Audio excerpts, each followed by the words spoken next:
Have you ever sat alone in a quiet room and whispered to God, "Why am I alone right now?" Have you ever watched people slowly drift out of your life, even when you tried to be kind, patient, and loving? Loneliness can feel like punishment. It can feel like rejection. And many times, we believe God is taking people away from us. But sometimes, God is not taking anything away. Sometimes, He is making space. This story is about loneliness, faith, and how God gently prepares a heart by quieting the world around it. Stay until the end, because the truth in this story may change the way you understand your own silent seasons.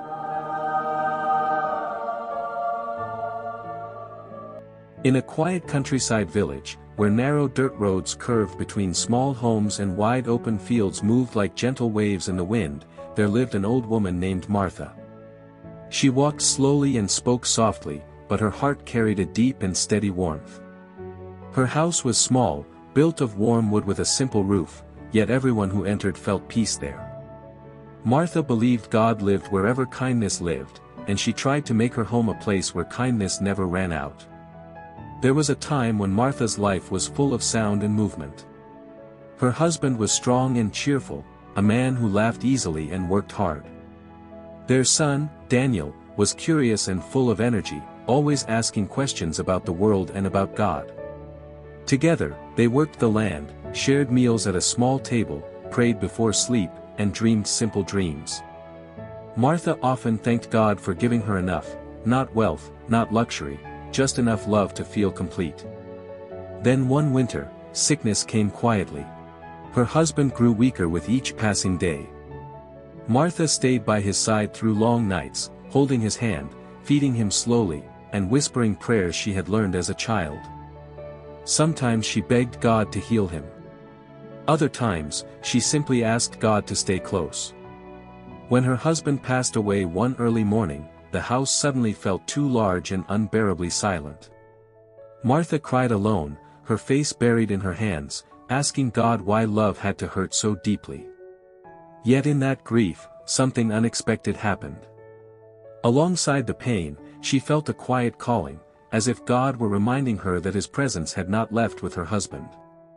The silence hurt, but it was not empty. After her husband's death, Martha's body grew slower. Her hands trembled as she worked, and her back bent under years of labor. Still, she continued each day with prayer. She believed God does not give strength for the whole future, only for the day right in front of us.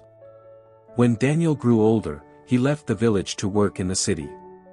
He promised to visit often. At first, he did. He returned with loud stories, gifts, and laughter that filled the house again. But as time passed, his visits became shorter and less frequent. Eventually, months went by without him coming at all. Martha learned to eat her evening meals alone. She learned the sound of the wind outside her window. Some nights, loneliness pressed heavily on her chest, and she whispered to God, "Is this all that remains for me?"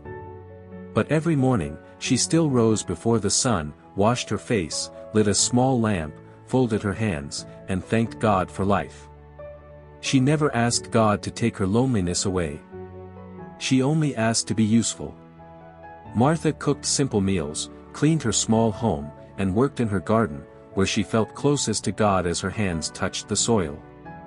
Children passing by often stopped at her gate. She welcomed them with bread, fruit, and stories. She listened patiently to their small worries, believing God listens the same way to every heart, no matter how small. Some villagers wondered why she gave so much when she lived alone. Martha would simply smile and say, "Loneliness isn't empty when God is present." Even animals seemed drawn to her home. Birds rested on her roof. A thin old dog waited by her door each day. Martha gently petted its head and said, "God sends those who need love." One summer, Daniel returned from the city looking tired and restless. He watched his mother cooking, serving others, and giving what little strength she had. Confused, he said, "Mother, why do you work so hard? People will forget you. You should rest." Martha looked at him with gentle eyes and said, "My son, God has not forgotten me. And as long as I can give love, I am not alone." Daniel didn't understand. To him, loneliness meant failure. He believed a full life was measured by noise and crowds, not quiet service. That same evening, a poor traveler came asking for food. Martha welcomed him without hesitation.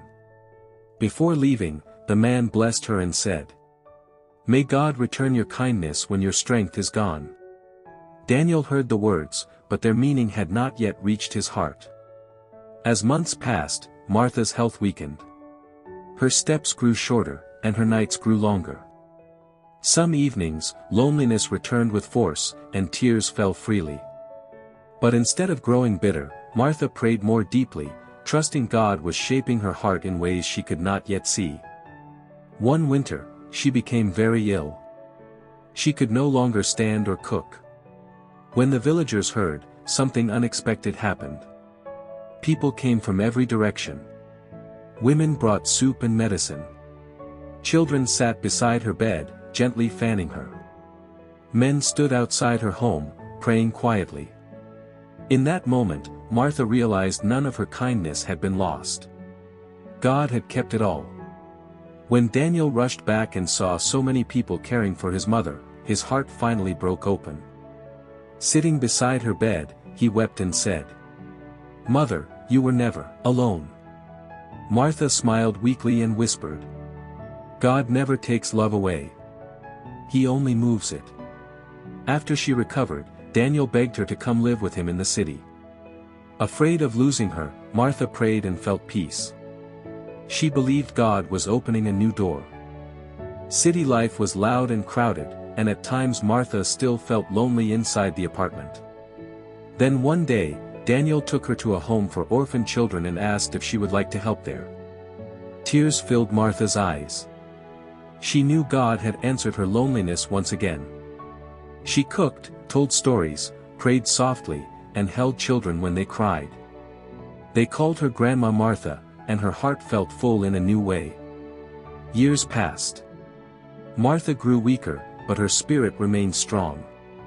When she passed away peacefully, children, neighbors, workers, and strangers came to honor her. Daniel stood quietly, finally understanding that his mother's lonely seasons were never empty. They were guided.